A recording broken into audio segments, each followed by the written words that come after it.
ഉൽപ്പത്തി പുസ്തകം 4-ാം അധ്യായം 16-ാമത് വാക്യം.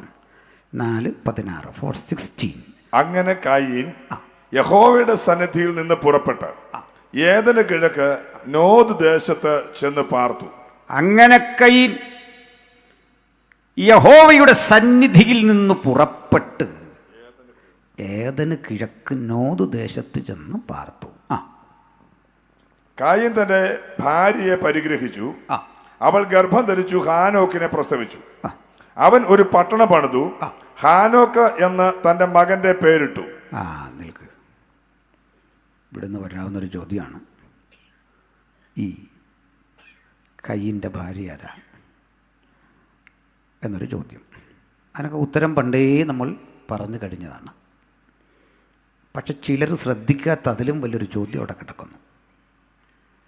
നമ്മുടെ അറിവനുസരിച്ച് ആദം, ഹൗവ, കയീൻ ഭാര്യ, ഇപ്പോൾ ഒരു മകൻ,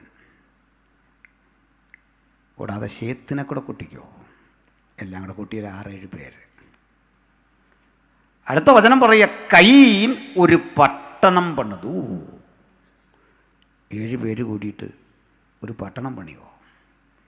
7 പേർക്ക് വേണ്ടി ഒരു പട്ടണം ഉണ്ടാവോ? എന്തായി പട്ടണം? തിരക്കേറിയ വീഥി, മോട്ടോർ വാഹനങ്ങളല്ലെങ്കിലും അന്നത്തെ വാഹനം, കടകമ്പോളങ്ങൾ, ഇതൊക്കെ ഉള്ളത് ഒരു പട്ടണം. 7 പേർക്കൊരു പട്ടണമോ? ഈ ചോദ്യം പലരും ചോദിച്ചിട്ടില്ല. മിക്കവാറും ആളുകൾ കയീൻ്റെ ഭാര്യയെക്കുറിച്ചുള്ള ഒരാകുലതയിലാണ്. ഒരു കാര്യം ഉറപ്പാ, കയീൻ്റെ ഭാര്യ ഉണ്ടാകുന്നു. നമ്മളത്ര അറിഞ്ഞാൽ മതി. വല്ലവൻ്റെ കാര്യം അതിൽ കൊള്ളുമെന്ന് അറിയേണ്ട ആവശ്യം നമുക്കില്ല എന്നെ സംബന്ധിച്ചോളം. അതുകൊണ്ട് ഉത്തരവില്ലാഞ്ഞിട്ടല്ല, അതിൽ ഉത്തരവുണ്ടല്ലോ, നിങ്ങൾക്കറിയാം. അടുത്തത്, ഈ 7 പേർക്ക് വേണ്ടി പട്ടണമുണ്ടെന്ന് പറഞ്ഞാൽ ഇതിൻ്റെ അർത്ഥം നമുക്കറിയാവുന്ന 7 പേരുടെ പേരെ ഇതിലുള്ളൂ. ആദം 930 സംവത്സരം ജീവിച്ചിരുന്നു, പുത്രന്മാരെയും പുത്രിമാരെയും ജനിപ്പിച്ചു. മക്കളൊക്കെ ഇഷ്ടം പോലെ ഉണ്ട്. അവരുടെ മക്കളൊക്കെ ഉണ്ട്, വലിയ ജനാവലി. ഈ കാലത്തിനിടയ്ക്ക് കയീൻ ഹാബേലിനെ വധിക്കുന്നു.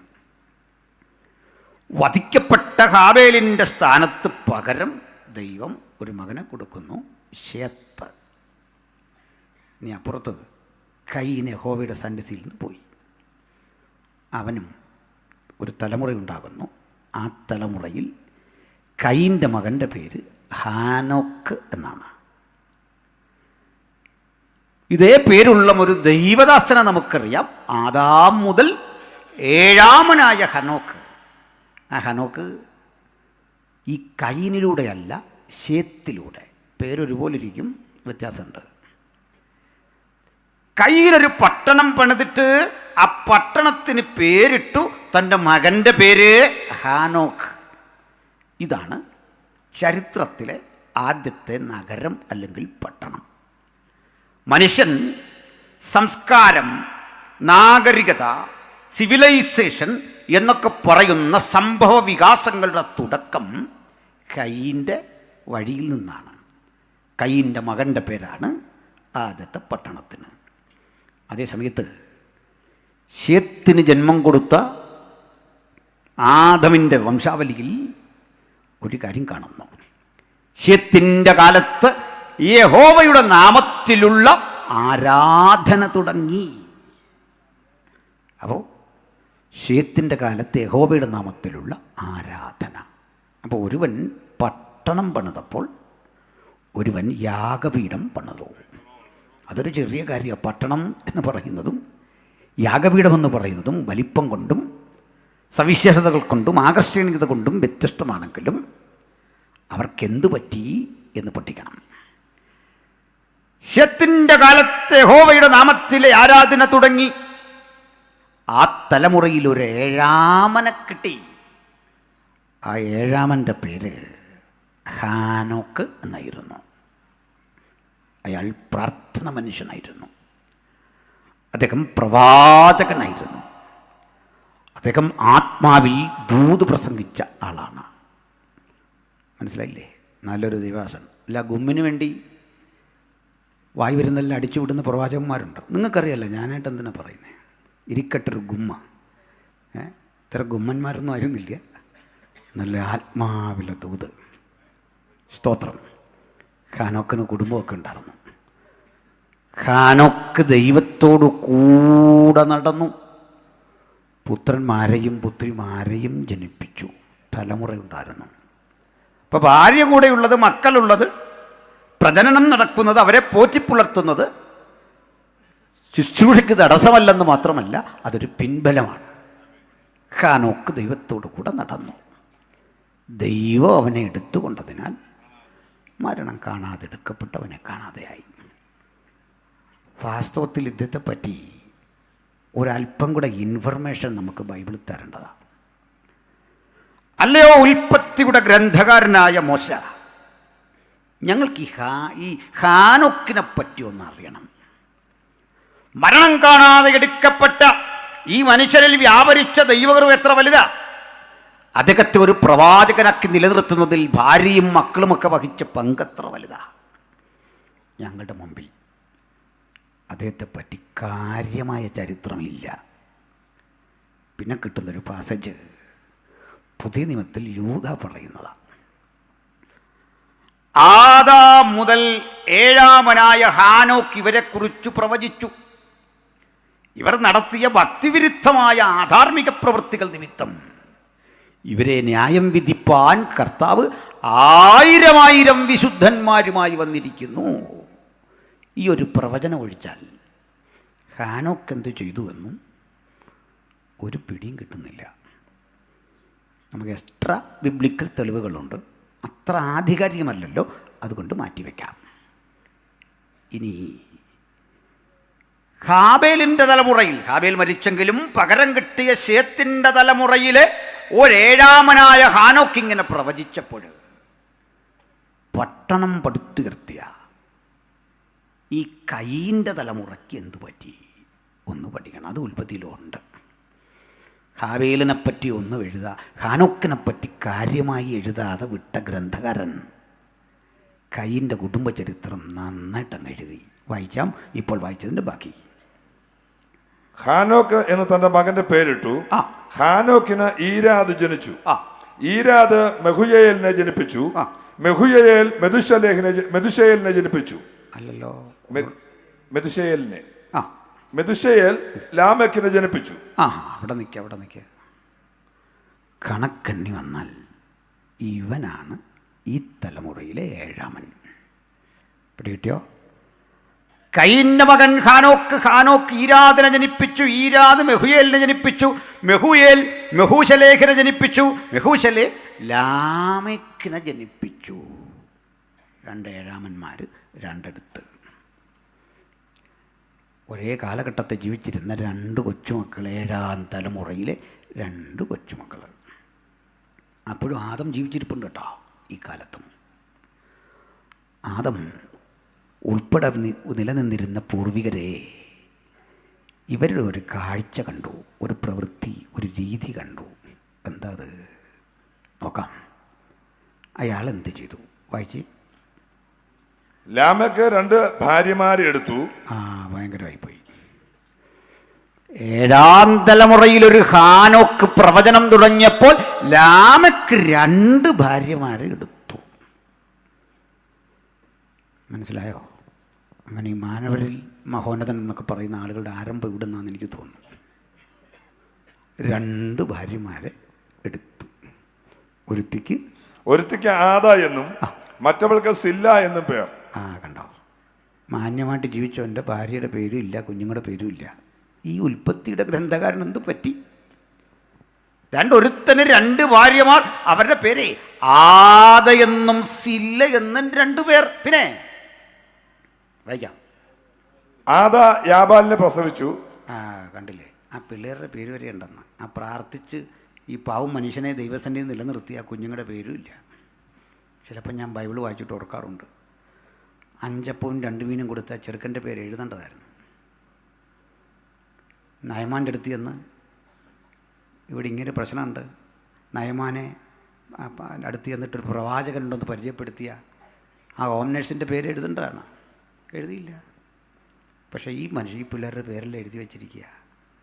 ഭയങ്കരമായിപ്പോലെ, ഓർത്തിട്ട് തന്നെ ഒരു വിഷമം പോലെ. കുറ്റം പറയല്ല, ഒരു കാരണമുണ്ട്. ഇവിടെ ഒരു പയ്യൻ്റെ പേര് യാബാൽ. അവൻ്റെ ജോലി പറഞ്ഞേ, വായിക്കാം. ആദാ യാബാലിനെ പ്രസവിച്ചു. അവൻ കൂടാരവാസികൾക്കും പശുപാലകന്മാർക്കും പിതാവായി തീർന്നു. അപ്പൊ ആനിമൽ ഹസ്ബൻഡറി, ലൈഫ് സ്റ്റോക്ക് കൃഷി. അപ്പൊ കൂടാരവാസികൾക്കും മൃഗങ്ങളെ ഇണക്കി വളർത്തുന്ന പ്രക്രിയയ്ക്കും ഉൾപ്പെടെയുള്ള കാർഷിക രംഗത്തേക്ക് അവൻ തിരിഞ്ഞു. എന്ത് മനസ്സിലായി? ഒരു തലമുറയിൽ യാഗപീഠം, ആ തലമുറയിൽ ദൈവത്തോടു കൂടെ നടക്കുന്നവൻ, ആ തലമുറയിൽ നോഹ എന്ന നീതിപ്രസംഗി, ആ തലമുറയിൽ അബ്രഹാം എന്ന വിശ്വാസപിതാവ്, ആ തലമുറയിൽ ദേവാലയം പണി കഴിപ്പിക്കാൻ ദൈവത്താൽ നിയോഗിതനായ ദാവീദ്, അത് യാഥാർത്ഥ്യമാക്കുന്ന ശലോമോൻ, ആ തലമുറയിൽ നമ്മുടെ കർത്താവായി യേശു ക്രിസ്തു. ഇപ്പുറത്തൊരു തലമുറ പട്ടണം പണിതു. പട്ടണം പണിതവൻ്റെ കൊച്ചുമക്കൾ ലോകത്താദ്യം ബഹുഭാര്യത്വം അഥവാ പോളിഗമി ആരംഭിച്ചു. ആ പോളിഗമിയിൽ ഉരുത്തിരിഞ്ഞ മക്കളിൽ ഒരുത്തൻ മോശമല്ല. അവനാണ് കൂടാരവാസികൾക്കും പശുപാലകന്മാർക്കും പിതാവായി. അവന്റെ സഹോദരന് യൂബാൽ എന്ന് പേർ. അവന്റെ പണി നോക്കി പാട്ടുകാർ ശ്രദ്ധിച്ചു. ഇവൻ കിന്നരവും വേണുവും പ്രയോഗിക്കുന്ന എല്ലാവർക്കും പിതാവായി തീർന്നു. The first artist in the world. ലോകത്തിലെ ആദ്യത്തെ കലാകാരന്മാർ ഇവരായിരുന്നു. കിന്നരം വായിക്കുന്നവർക്ക് പിതാവായി, സുഷിരവാദ്യം പ്രയോഗിക്കുന്നവർക്ക് പിതാവായി. ഇതിവിടുന്ന് ആരംഭിച്ചു കല, സംഗീതം. മനസ്സിലാകുന്നോ? ആവശ്യം ആത്മാർത്ഥമായിട്ട് ശ്രദ്ധിക്കുന്നു. നമ്മൾ ഇത്തിരി കാര്യം പറഞ്ഞിട്ടുണ്ട് കല വന്നൊക്കെ അല്ലേ. സ്തോത്രം. കലയും സംഗീതവും ഒക്കെ പിറവി കൊണ്ട വീടാണത്. നാഗരികത തുടങ്ങിയ കുടുംബം അത്. അഭിവൃദ്ധിയുടെ മണ്ഡലത്തിലേക്ക് മനുഷ്യരാശിക്ക് ഉയരാൻ വേണ്ട കാർഷിക വൃത്തിയും മൃഗസംരക്ഷണവും ഒക്കെ തുടങ്ങിയ കുടുംബം. ഇനി ഒന്നുകൂടി വായിച്ചേ. സില്ല തൂബൽകൈയിനെ പ്രസവിച്ചു. അവൻ ചെമ്പുകൊണ്ടും ഇരുമ്പുകൊണ്ടുമുള്ള ആയുധങ്ങളെ തീർക്കുന്നവനായി തീർന്നു.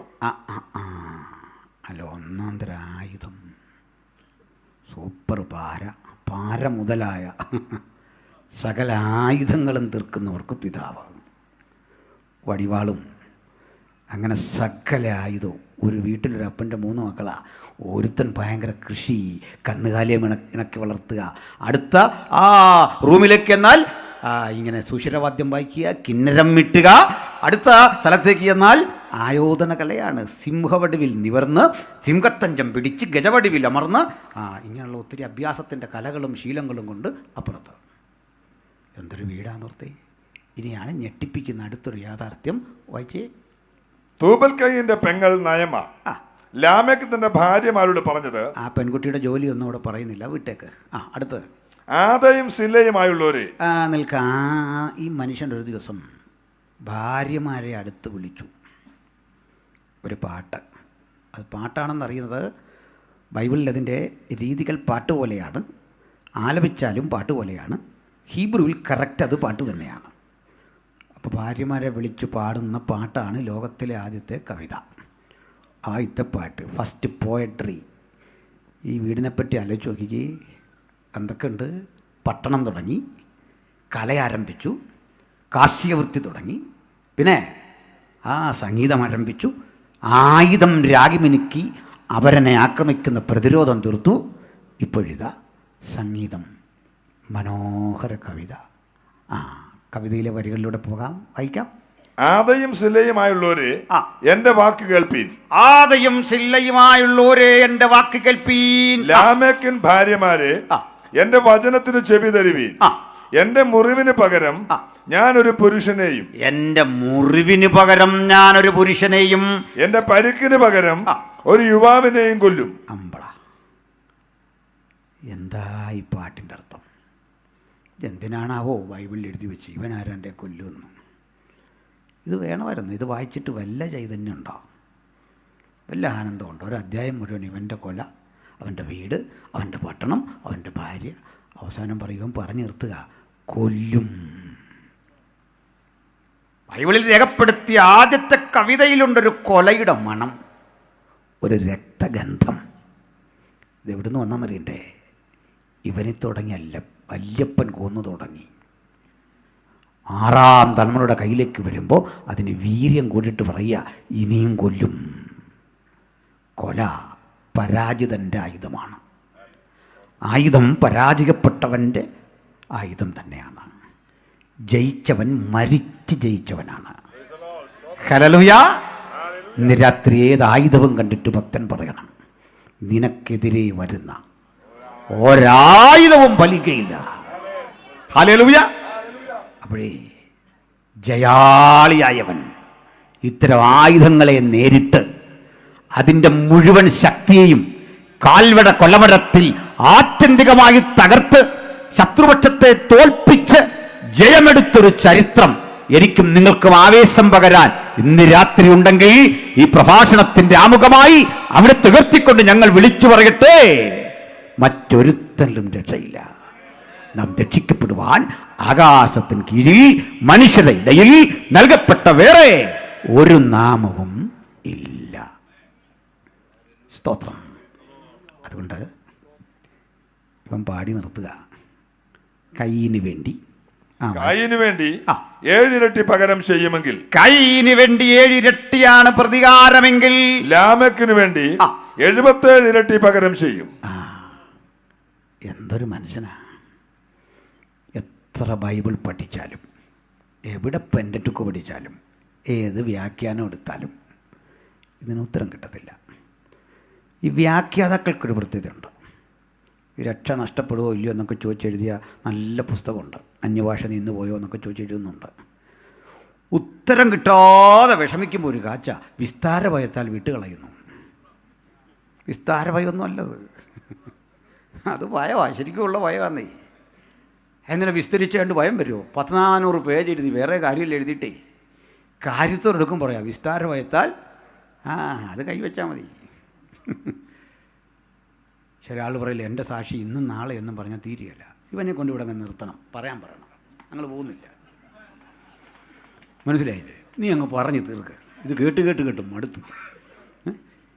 മനസ്സിലായില്ലേ? എൻ്റെ സാക്ഷി ഇന്നും നാളെ എന്നും പറഞ്ഞാൽ പിന്നെ ഇത്ര പറയാൻ വയ്യാത്ത കാര്യം എന്തിനാണ് ഈ പറയുന്നത്? എൻ്റെ നിങ്ങളുടെ അവൻ്റെ എല്ലാം സാക്ഷി ഒന്നേ ഉള്ളത് അറിയില്ല പലർക്കും.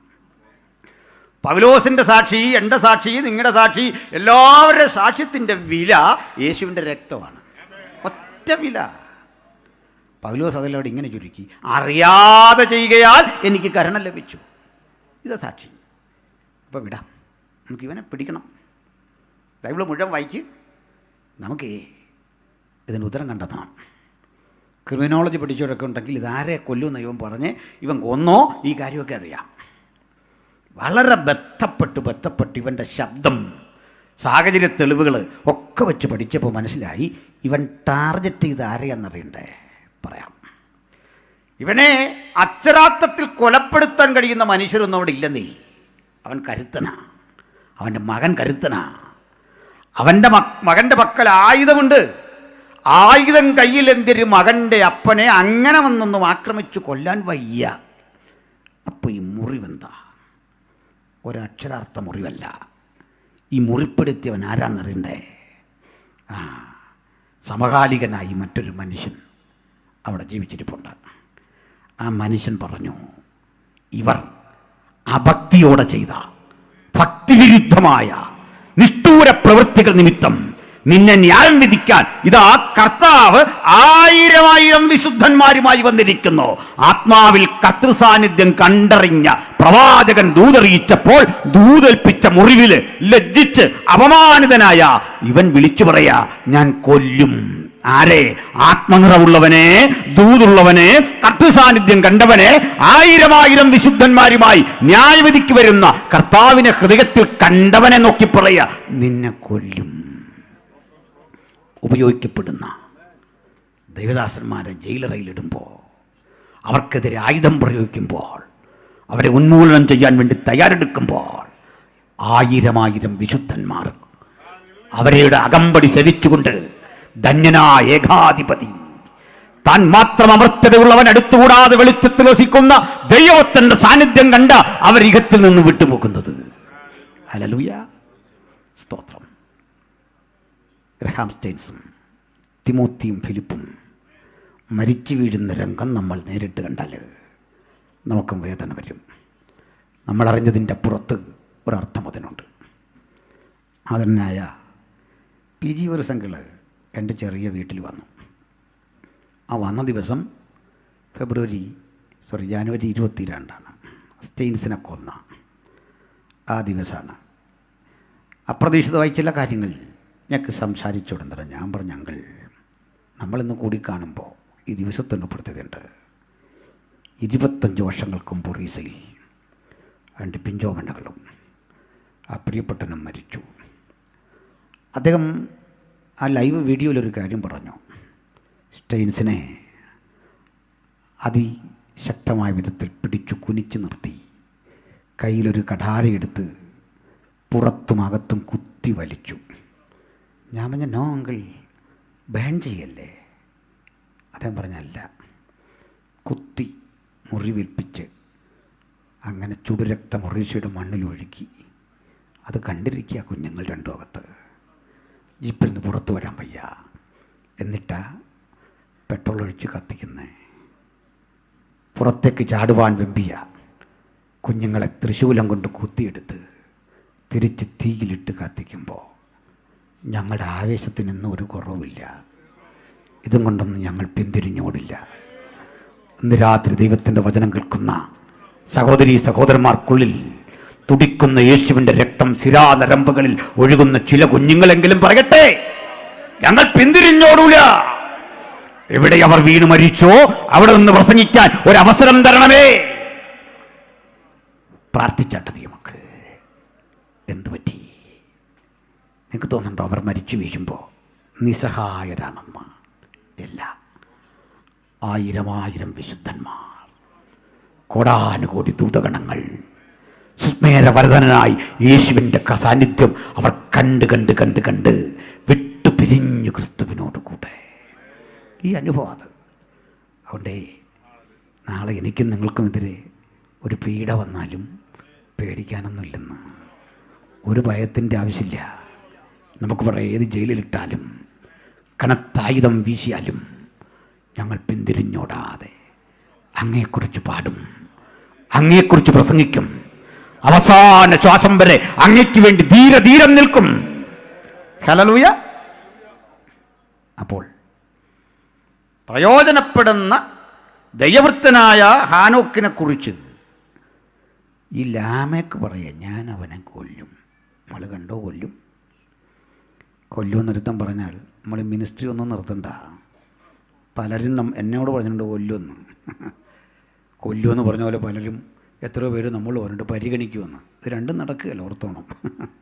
അങ്ങനെ മനുഷ്യൻ പരിഗണിച്ചാൽ അതും കാര്യമില്ല, കൊല്ലുമെന്ന് പറഞ്ഞാൽ അതിനും കാര്യമില്ല. ഇതുകൊണ്ടൊന്നും നമ്മൾ നമ്മുടെ ജോലി അവസാനിപ്പിച്ച് പോവില്ല. അവസാന നിമിഷം വരെ പോരാടണം. ഇത് പോരാടി മരിക്കാനുള്ള ജീവിതം യേശുവിന് വേണ്ടി. ഇവിടെ എന്തുപറ്റി? ഇവനിങ്ങനെ വീമ്പിളക്കിയപ്പോൾ ലോകചരിത്രത്തിൽ ആദ്യ ഭീഷണി കേട്ട ദൈവാസൻ്റെ പേര് ഹാനോക്ക് കൊല്ലുമെന്ന്. തമ്പുരാൻ അന്ന് തീരുമാനിച്ചു. അവൻ്റെ അജണ്ട വെട്ടിയിട്ടേ ഉള്ളൂ, അവൻ്റെ ആ പദ്ധതി വെട്ടിയിട്ടേ ഉള്ളൂ. കുഞ്ഞെ, അവൻ നിന്നെ കൊല്ലുമെന്ന് പറഞ്ഞ ഒരു കാര്യം മനസ്സിലാക്കിക്കൊള്ളണം. നിനക്ക് മരണഭീതി വേണ്ട. നിന്നെ മരണം കാണാതെ, മരണത്തിൻ്റെ ആ തണുത്ത കരങ്ങൾ നിന്നെ തൊടാതെ, മരണം നിന്നെ തൊടാതെ, മരണം കാണാതെ നിന്നെ എടുക്കാൻ ബലവത്തായ കരങ്ങൾക്ക് കീഴിലാ ഞാൻ. അതുകൊണ്ട് ആ കരം കൊണ്ടാ നിന്നെ ഞാൻ തൊട്ടുണർത്തുന്നത്. ആ കരത്തിന്റെ കീഴിലാണ് നമ്മളെന്ന് പറഞ്ഞട്ടെ. ഹല്ലേലൂയ. അവൻ മരണം കാണാതെ എടുക്കപ്പെട്ടു. ഒരുത്തൻ കൊല്ലും എന്ന് പറഞ്ഞപ്പോഴേ പത്തൻ മരണം കാണാതെ എടുക്കപ്പെട്ടു. നമ്മളിതിനെ വിടുതൽ എന്നൊക്കെ പറയുന്നത് മനസ്സിലായോ? അല്ലേ, ചില യോഗങ്ങളിൽ ചെന്ന് വിടുതലുണ്ടോ എന്ന് ചോദിച്ചാൽ ഉണ്ട്. ഈ ഐഡിയ അറേഞ്ച് തരുന്ന പോലെയാണ്. ഏതാണ്ടൊക്കെ ഒരു പരിപാടി ഉണ്ട്, ഇല്ലെന്നൊന്നും എനിക്ക് അഭിപ്രായമില്ല. മനസ്സിലായി? നെറ്റും ഇല്ല, ഇടയ്ക്കിടയ്ക്ക് മിന്നൽ, പിന്നെ കാണുന്നത് ഇങ്ങനെ കിടന്ന് കറങ്ങുന്ന. കാരണം എന്താ? ചാർജ് ചെയ്യുന്നുണ്ട്, പരിപാടിയെല്ലാം ഉണ്ട്, പക്ഷേ ഏതാണ്ടൊരു അതൃപ്തി. ഇവിടെ ദൈവം തന്ന ഇങ്ങനൊന്നുമല്ല, അത് സമ്പൂർണ്ണമാണ്. ഇതിനായി വെള്ളമില്ലാത്ത പൊട്ടക്കിണറുകളെ പിന്നാലെ പോകാതെ സത്യസന്ധനായി ഇവൻ്റെ പാതയെ നമുക്ക് അനുഗമിക്കാം. നമുക്ക് യേശുവിന് വേണ്ടി നിൽക്കാം. പ്രൈസലോ. സന്തോഷമല്ലേ? അപ്പോഴേ ഇവിടുന്ന് നമുക്കല്പം കാര്യങ്ങൾ പറഞ്ഞ് മുമ്പോട്ട് പോകണം. ലോകചരിത്രത്തിൽ ആദ്യത്തെ നാഗരികത കൈൻ്റെ ജനറേഷനിൽ നിന്ന് വന്ന സംഗീതം അവിടെ നിന്ന് വന്ന. ഇനി നമുക്കൊരു കാര്യം ചെയ്യാം, നമുക്ക് ഇവരെപ്പറ്റി ഒന്ന് പഠിക്കാൻ ശ്രമിച്ചാൽ അവരെപ്പറ്റി പഠിക്കാൻ ഒറ്റ വഴിയുള്ളൂ, ഈ മണ്ണടരുകൾ കുഴിച്ചു മാറ്റുക. ഈ പറയപ്പെട്ട സ്ഥലങ്ങളെ ലൊക്കേറ്റ് ചെയ്തിട്ട് മൺകൂനകൾ മാറ്റി മാറ്റി മാറ്റി പഠിക്കുന്ന ഒരു ശാസ്ത്രവിദ്യയുണ്ട്. അതിൻ്റെ പേര് ആർക്കിയോളജി എന്നാണ്, പുരാവസ്തു ശാസ്ത്രം. പക്ഷേ ഹാനോക്കിനെ പറ്റി പഠിക്കാൻ മണ്ണ് ഒഴിച്ച് അയാളുടെ അസ്ഥി കിട്ടൂല.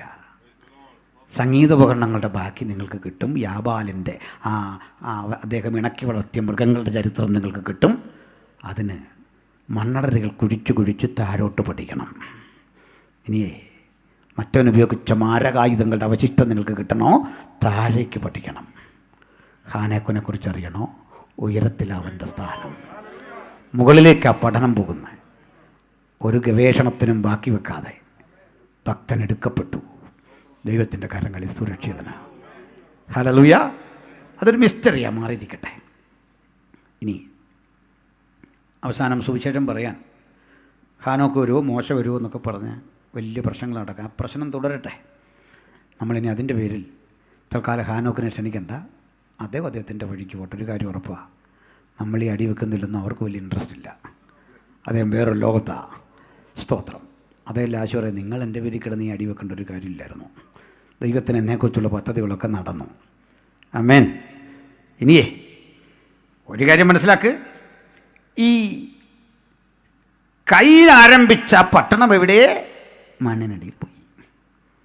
പിന്നീട് പ്രബലങ്ങളായ 10-24 നാഗരികതകൾ, നമ്മുടെ ഇൻഡസ് വാലി അടക്കം, മെസപ്പൊട്ടേമിയ അടക്കം, അങ്ങ് ഈജിപ്ഷ്യൻ അടക്കം, ലോകത്തിലെ പ്രചാരസിദ്ധിച്ച നിരവധി പട്ടണ സമുച്ചയങ്ങൾ മണ്ണിനുള്ളിൽ താണുപോയി. പ്രളയം വന്നോ, ആക്രമണം നടന്നോ, പ്രകൃതിക്ഷോഭത്താലോ നൂറുകണക്കിന് പട്ടണങ്ങൾ, ആയിരക്കണക്കിന് പട്ടണങ്ങൾ, ലക്ഷക്കണക്കിന് രമ്യകർമ്മങ്ങൾ, കോടിക്കണക്കിന് മനുഷ്യർ അതിൻ്റെ ഉള്ളിൽ അമർന്നമർന്ന് ഞെരിഞ്ഞില്ലാതെയായി. എന്താണ് കാരണം? നഗരം പാപപങ്കിലമാണ്. നാഗരികത കല കൊണ്ട്, സംസ്കാരം കൊണ്ട്, ആയുധങ്ങൾ കൊണ്ട്, ആയോധന കല കൊണ്ട്, ഏറ്റുമുട്ടലുകൾ കൊണ്ട് പ്രസക്തമാണ്. പക്ഷേ ചോരയുടെ ഗന്ധം, വഞ്ചനയുടെ സാന്നിധ്യം, തെറ്റായ പ്രവണതകളുടെ സാന്നിധ്യം കൊണ്ട് മലീമസമായ ആ മണ്ഡലത്തിൽ ഇരുട്ട് വ്യാപരിച്ച് ഏത് നാഗരികതയ്ക്കും സമാന്തരമായി ഒരു അധോലോകം നിങ്ങൾക്ക് ദർശിക്കാം. ഏത് പട്ടണത്തിന്റെയും മറുവശത്ത് വ്യാജ ആത്മാക്കളുടെ ഒരു വ്യവഹാരം നിങ്ങൾക്ക് പരിശോധിക്കാം. ലോകത്തിലെ പ്രധാന പട്ടണങ്ങളിലെല്ലാം നിഗൂഢതയുടെ അത്തരം ശക്തികൾ ഇരിക്കുമ്പോൾ നമ്മളവ നോക്കി വിളിച്ചു പറയും അധോലോകം, അന്ധകാരത്തിന്റെ ലോകം. അന്ധകാരത്തിന്റെ ലോകം ഒരു ഗ്രാമത്തിലല്ല സ്ഥിതി ചെയ്യുന്നത്. കനത്ത പട്ടണങ്ങളുടെ നടുവിൽ തിന്മയായി, ചൂതുകളിയായി, കള്ളവാറ്റായി, കഠിനമായ ജീവിതത്തിന്റെ അനവധി തിന്മകളുടെ വഴിയായി അത് നിലനിൽക്കുമ്പോൾ, ഏത് പട്ടണത്തിലും ഇത്തരം അധാർമികത കൊടികുത്തി വാഴുമ്പോൾ ഈ നഗരങ്ങളൊക്കെ ഒരു ദിവസം നശിക്കും. യോഹന്നാൻ ഹൃദയം തുറന്നു പിടിച്ചപ്പോൾ മറ്റൊരു നഗരം കണ്ടു, ദൈവശില്പിയായി നിർമ്മിച്ചതും അടിസ്ഥാനമുള്ളതുമായ മറ്റൊരു നഗരം. ആ നഗരം ചൂണ്ടിക്കാണിച്ചിട്ട് വെളിപ്പാട് പുസ്തകത്തിലേക്ക് കടക്കുമ്പോൾ വചനം വെളിപ്പെടുത്തി തരിക. ആ നഗരത്തിന്റെ പ്രത്യേകത, വീഥിയുടെ നടുവിൽ മനോഹരമായ ഒരു നീർച്ചാലിൻ്റെ ഒഴുക്ക്. സകല പട്ടണങ്ങളും തകരുകയോ തകർന്നടിയാൻ കാത്തിരിക്കുകയോ ചെയ്യുന്നു. ഉലകത്തിൽ തകരാത്തൊരു പട്ടണവുമില്ല. സകല പട്ടണങ്ങളും തകരുമ്പോൾ ദൈവം ശില്പിയായി നിർമ്മിച്ചത്, അടിസ്ഥാനമുള്ളത്, ആ നഗരത്തെ അബ്രഹാം ദർശനത്തിൽ കണ്ടു. ആ നഗരത്തിൻ്റെ മനോഹാരിത ദൈവപുരുഷൻ വെളിപ്പാട് പുസ്തകം 22-ാം അധ്യായത്തിലൂടെ കൃത്യം ദർശിക്കുന്ന ഭാഗത്തേക്കാണ് നമ്മൾ വന്നത്. നമുക്ക് ഇനി വളരെ വേഗം മുമ്പോട്ട് പോകണം. ഇവിടെ കണ്ടെന്താ? വീഥിയുടെ നടുവിൽ ദൈവത്തിൻ്റെയും കുഞ്ഞാടിൻ്റെയും സിംഹാസനം. വായിച്ചോളൂ, തുടരാം. വീഥിയുടെ നടുവിൽ ദൈവത്തിന്റെയും കുഞ്ഞാടിന്റെയും സിംഹാസനത്തിൽ നിന്ന് പുറപ്പെടുന്നതായി പളുങ്ക് പോലെ ശുഭ്രമായ ജീവജല നദിയും അവൻ എന്നെ കാണിച്ചു. പളുങ്ക് പോലെ ശുഭ്രമായൊരു ജീവജല നദി അവൻ എന്നെ കാണിച്ചു. ഇവിടെ ലോകത്തിലെ സകല നാഗരികത, സിവിലൈസേഷൻ അഥവാ സിറ്റി, പട്ടണം, ഇവയെല്ലാം ഒരു നദിയുടെ തീരത്താണ്. നദീതീരങ്ങളിൽ ഇത്തരം പട്ടണങ്ങൾ വരാൻ കാരണമുണ്ട്. അന്ന് ഗതാഗതത്തിന് ഏറ്റവും ചിലവ് കുറഞ്ഞ സംവിധാനം ജലപാതയാണ്. അന്നും ഇന്നും ഇതാണ് ചിലവ് കുറവ്, ഇന്ധനം വേണ്ട. ഇതിപ്പോൾ ഇന്ധനം വേണമെങ്കിലും ചിലവ് താരതമ്യേന കുറവാണ്. പിന്നെ റീടാർ ചെയ്യുകയോ അങ്ങനെയുള്ള മെയിൻ്റനൻസ് ഒന്നും വേണ്ടല്ലോ. അങ്ങനെയൊക്കെയുള്ള ഗുണങ്ങളുണ്ട് ഈ ജലപാതയ്ക്ക്. ഗൾഫിലൊക്കെ പണ്ട് മനുഷ്യർ കപ്പലിലാണ് പോകുന്നത്. പൗലോസ്ലീഹ പായ്ക്കപ്പലിലാണ് ഉലകം ചുറ്റിയത് 3 തവണ. അപ്പോൾ ഹിപ്പാലസ് എന്നൊരു കൊടുങ്കാറ്റുണ്ടായിരുന്നു. പ്രത്യേകതരം കാറ്റാണ് ഹിപ്പാലസ്. AD 45 ആ ഹിപ്പാലസിൻ്റെ ഗതി കണ്ടുപിടിക്കുന്നത്. കാറ്റതിന് മുമ്പേ ഉണ്ട്. ഈ കാറ്റുകളുടെ സഹായത്തോടെയാണ് ഈ വാസ്കോഡി ഗാമ അടക്കമുള്ള ആളുകൾ നമ്മുടെ ഇന്ത്യയിലേക്ക് വരുന്നത്. ഇപ്പം പായ്ക്കപ്പൽ തിരിച്ച് ഈ വാസ്കോഡി ഗാമയ്ക്ക് അവിടെ ചെല്ലാൻ 3.5 കൊല്ലം എടുത്തു, വസ്തുക്കളൊക്കെ ആയിട്ട് ചെല്ലാൻ വേണ്ടി.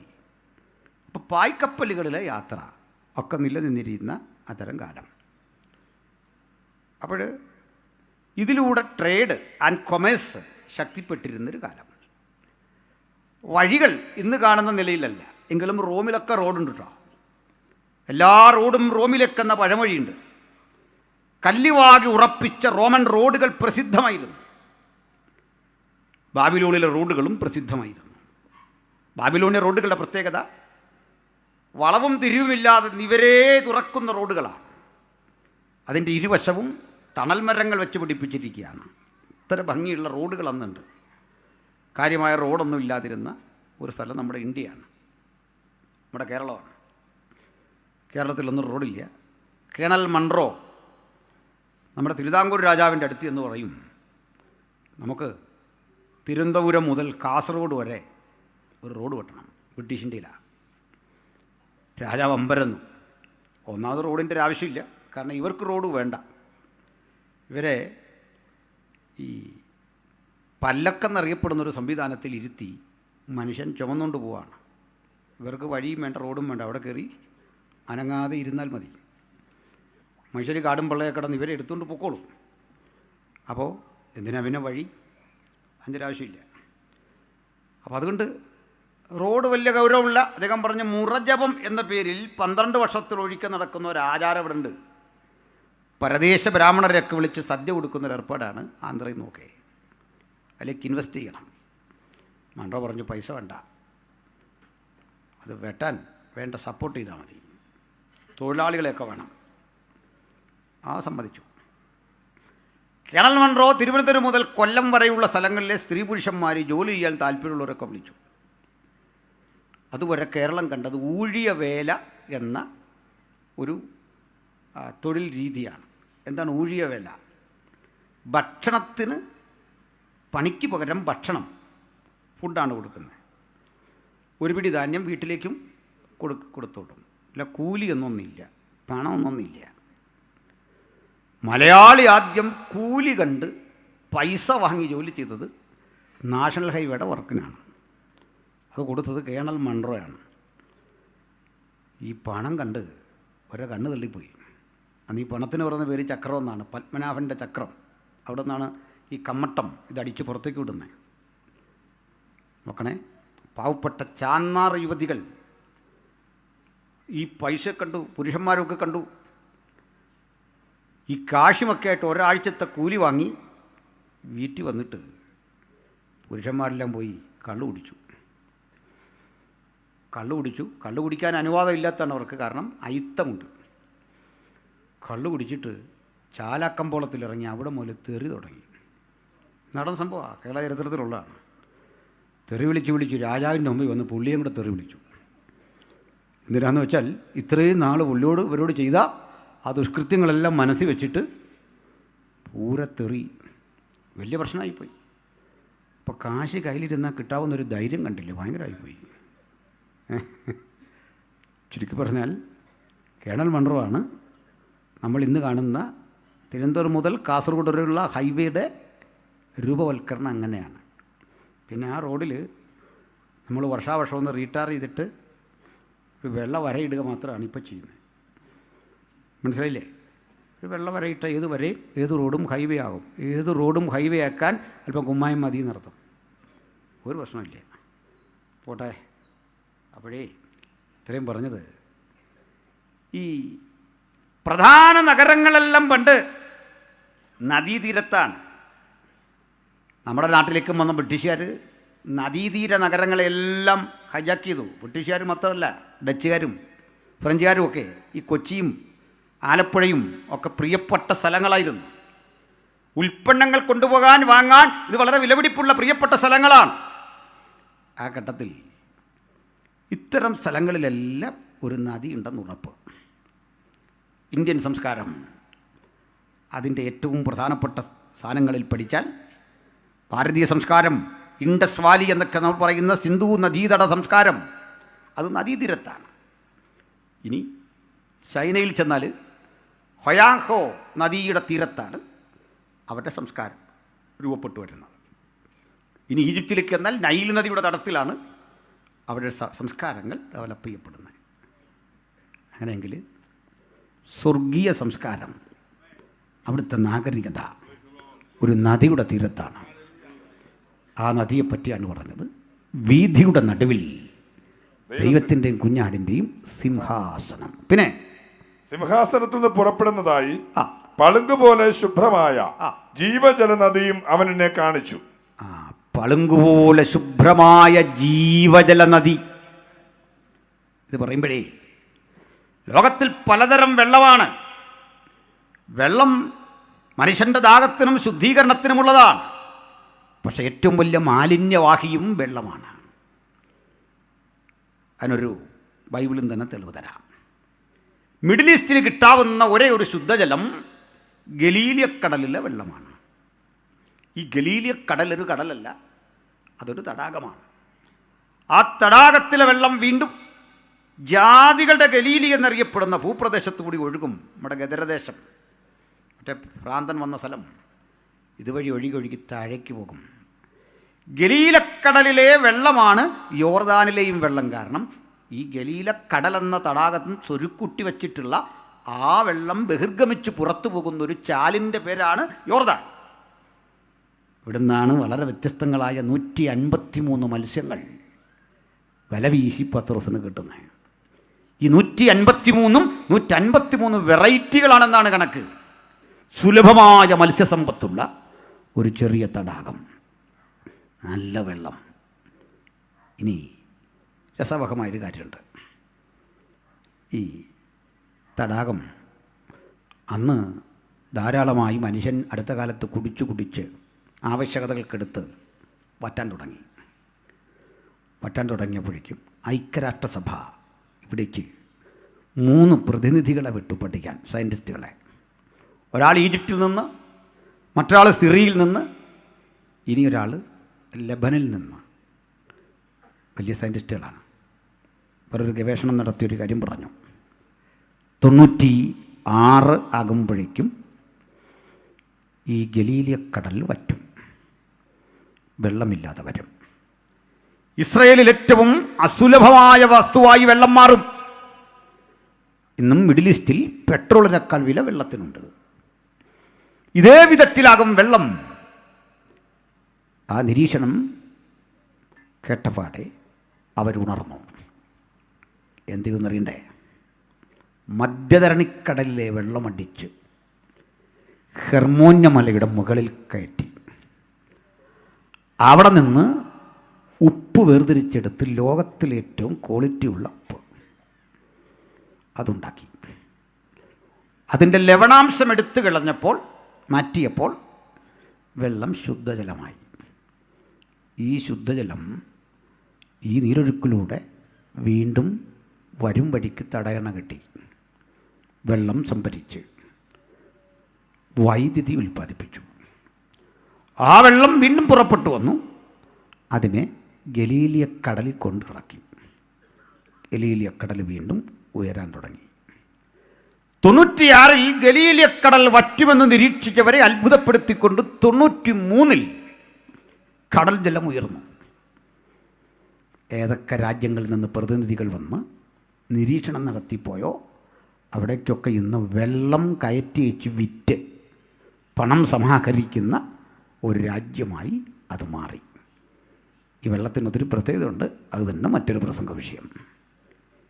ഈ വെള്ളം യോർദാനിലൂടെ ഒഴുകി ഒഴുകി അങ്ങ് താഴെ ചെല്ലുമ്പോൾ ഇത് ചെല്ലുന്ന സ്ഥലത്തിൻ്റെ ഒരു പ്രത്യേകതയുണ്ട്. ചാവുകടൽ, ദ ഡെഡ് സീ. ഇത് ചാവുകടലിലാണ് ചെല്ലുന്നത്. ഇടയ്ക്ക് ചെറിയൊരു തടാകമൊക്കെ ഉണ്ട്. ഇതും കടന്ന് ചാവുകടലിൽ ചെല്ലും. ചാവുകടലൊരു പ്രത്യേകതയുണ്ട്.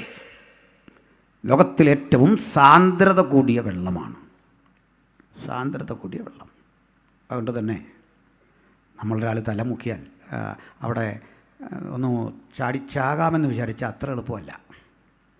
കാരണം പൊങ്ങിക്കിടക്കുക വെള്ളത്തിൽ. ഇനി മലയാളിയല്ലേ, അല്പം ബലം പിടിച്ച് ഒന്ന് മുങ്ങാമെന്ന് വെച്ചാൽ പിന്നെ പൊങ്ങാനും പാടാ, വലിയ പാടാ, കട്ടി അതുപോലെ അത്തരം വെള്ളമാണ്. ഇനി ഒന്നുകൂടെ, ഈ ഗലീലക്കടലിലെ മത്സ്യങ്ങൾ പലഘട്ടം ഒഴുകി ജോർദാനിലൂടെ താഴെ വരും. പുതുമ തേടിപ്പോന്നാകാം. പക്ഷെ ചാവുകടലിലേക്ക് ചാടുകയും ചാവുകടലൊരടി ഈ മത്സ്യത്തിന് തിര ഒറ്റയടിക്ക് ഇവൻ പുറത്തിടും. 2 ചാട്ടം ചാടും. നമ്മളോർക്കും വിടുതലിൻ്റെ വലിയ ആരാധന കഥ ഈ ചാട്ടമൊന്നും. ഈ പുതുമ തേടി ചിലരിങ്ങനെ ഒരു പോക്ക് പോയി അവസാനം ചാവുകടലൊരടി, കരയ്ക്ക് 2 ചാട്ടം. കാക്ക പോലും വരില്ല ഇവനെ ഭക്ഷിക്കാൻ, ഉറുമ്പ് വരില്ല ഭക്ഷിക്കാൻ. അത് ജീർണിക്കാൻ കാലമെടുക്കും. കാരണം ചാവുകടൽ ജീവനുള്ള ഒന്നിനെയും വേണ്ട. ലോകത്തിലെ സകല കടലും ഏതെങ്കിലും ഒരു കടലോട് ബന്ധപ്പെട്ടാണ് കിടക്കുന്നത്. അങ്ങനെയാണ് തീരുന്നത്. പക്ഷെ ചാവുകടലിന് ഒരു കടലുമായിട്ടും ബന്ധമില്ല. അതിൻ്റെ കാരണം യഥാർത്ഥ കടൽ നിരപ്പിൽ നിന്ന് 1000 അടി താഴെ സങ്കല്പിക്കോ നിങ്ങൾ ഇടുക്കിക്കാരെ. ഏതാണ്ട് 600 അടി ഉയരത്തിലാണെങ്കിൽ കടലിൽ നിന്ന് ചാവുകടൽ 1000 അടി താഴെ യഥാർത്ഥ കടലിൽ നിന്ന് വെള്ളം ചേരില്ല ഈ ചാവുകടൽ. അതുകൊണ്ട് തന്നെ ശാപഗ്രസ്തമായ സോദോംഗൊമോറയുടെ കത്തി ഉരുകിത്തീർന്ന അവശിഷ്ടങ്ങൾ സംക്ഷേപിച്ചുണ്ടായതാണ്. ബൈബിൾ അത് തെളിവ് നൽകുന്നുണ്ട്. ഇനി നടക്കാനിരിക്കുന്നൊരു യുദ്ധത്തിൽ ശാപകടൽ വഹിക്കാനിരിക്കുന്ന പങ്ക് എസെക്കിയേൽ പ്രവചനത്തെയൊക്കെ ആസ്പദമാക്കി പറയാനുണ്ട്. പക്ഷേ എന്നിട്ടും ഇവിടേക്ക് കൊണ്ട് മത്സ്യങ്ങളെ തട്ടി നല്ല വെള്ളം, ഗലീലിയായിലെ നല്ല വെള്ളം കൊണ്ട്, മത്സ്യസമ്പത്ത് കൊണ്ട് ഇങ്ങനെ ചാവുകടൽ തട്ടി തീർക്കുന്ന കുറ്റം ചുമത്തി ഈ യോർദാൻ എന്നിട്ട പേരാണ് യോർദാൻ. എന്നുവെച്ചാൽ മരണമെന്ന്, കൊലയ്ക്ക് കൂട്ട് നിൽക്കുന്ന പണിയാണ് യോർദാൻ കൊണ്ട് നല്ല വെള്ളത്തെ ഇങ്ങനെ തീർക്കുക. പക്ഷെ പ്രവാചകൻ ഒരു ദിവസം പറയുക, അതിൻ്റെ തീരത്തെ ഏൻ ഗതി മുതൽ ഏൻ എഗ്ലയും വരെ ഒരു ദിവസം മീൻപിടുത്തമുണ്ടാവും. പെരുത്ത മീൻകുട്ടമായിരിക്കും അന്ന്. ഏതാ ഒരു തവള പോലും വാൽമാക്രി പോലും വളരാത്ത കടൽ നോക്കി പ്രവചിക്കാൻ ധൈര്യം ഭക്തന് മാത്രമേ ഉള്ളൂ. എന്നാൽ ഇന്നൊന്നുമല്ല. ഒരു ജലധാര ഒഴുകി വരും. മാലികത്തിൻ്റെ ഉമ്മറപ്പടിയിൽ നിന്നൊരൊഴുക്കാണ്. 1000 മുഴം അവൻ അളന്നു. ആ വെള്ളമൊഴുകിയ സംഭവങ്ങൾ കേട്ടിട്ടില്ലേ? ഒടുക്കം ഒഴുകി ചാവുകടലിനെയും ശുദ്ധീകരിച്ച് പഥ്യമാക്കി തീർക്കുന്ന, മനോഹരമാക്കുന്ന 1000 ആണ്ട് വാഴ്ചയിലെ ഈ ഭൂമിയുടെ പുനർനിർമ്മിതി സങ്കല്പമാണ് മുൻകൂട്ടി തിരുവെടുത്തെഴുതിയിരിക്കുന്നത്. ഏൻഗതിയും ഏനഗ്ലയും ചാവുകടലിൻ്റെ 2 തീരങ്ങളാണ്. ഈ 2 തീരത്ത് മീൻപിടിക്കാർ വല വീശും. മത്സ്യമിന്ന് വളരാത്ത, ഗുണപരമായൊന്നും തരാത്ത ആ സ്ഥലത്തിനും വലിയ മാറ്റമുണ്ടാകും. ആ വലിയ മാറ്റങ്ങളെ ബൈബിൾ മുൻകൂട്ടി പ്രവചിച്ചു. എന്നാൽ ഇനി വരാനിരിക്കുന്ന പുതുവാന ഭൂമിക്കൊരു പ്രശ്നമുണ്ട്. കടലേ ഇല്ല. ഞാൻ സമുദ്രത്തെ നോക്കി, അതിനെ കണ്ടില്ല. നോക്കണേ, കടൽ എവിടെ പോയൊരു പിടിയില്ല. കടലില്ലാത്ത ഒരു ലോകത്തെ പ്രവാചകൻ ദർശിച്ചു. പക്ഷെ ഒരു വിഷയം, നദി ഉണ്ട് താനും, കടലില്ല. ജീവജല നദി അവൻ എനിക്ക് കാണിച്ചു തന്നു. ആ ജീവജല നദി കാണുന്ന ഒരാൾക്ക് സ്വാഭാവികമായി തോന്നാവുന്ന ഒരു തോന്നലുണ്ട്. ഇത് ഒഴുകുന്നുണ്ടല്ലോ, ഒഴുകി എവിടെ ചേരും? കടലില്ലല്ലോ. ഒന്ന് മനസ്സിലാക്കണം, ഭൂഗുരുത്വത്തിൻ്റെ സാമാന്യ നിയമം അനുസരിച്ച് താണ നിലം തേടി നീരോട്ടമുള്ളിടം തേടി തേടി തേടി താഴേക്ക് പോകലല്ല ഈ നദി, സങ്കല്പങ്ങൾക്കപ്പുറത്തെ പുതിയ നദി. കാരണം അത് ജീവജല നദിയാണ്. ആ ജീവജല നദിയുടെ ഓരോ തന്മാത്രയ്ക്കുമുണ്ട് ചില ക്വാളിറ്റി. ആർക്കും വിശദീകരിക്കാനാവാത്ത സമൃദ്ധമായ അത്തരം നിരവധി ഗുണങ്ങളുടെ, മഹിമകളുടെ ഒരു വലിയ സങ്കലനമാണ് ഈ നദി. ആ നദി അശുദ്ധിയുള്ള ഒന്നിനെയും സ്വീകരിക്കില്ല.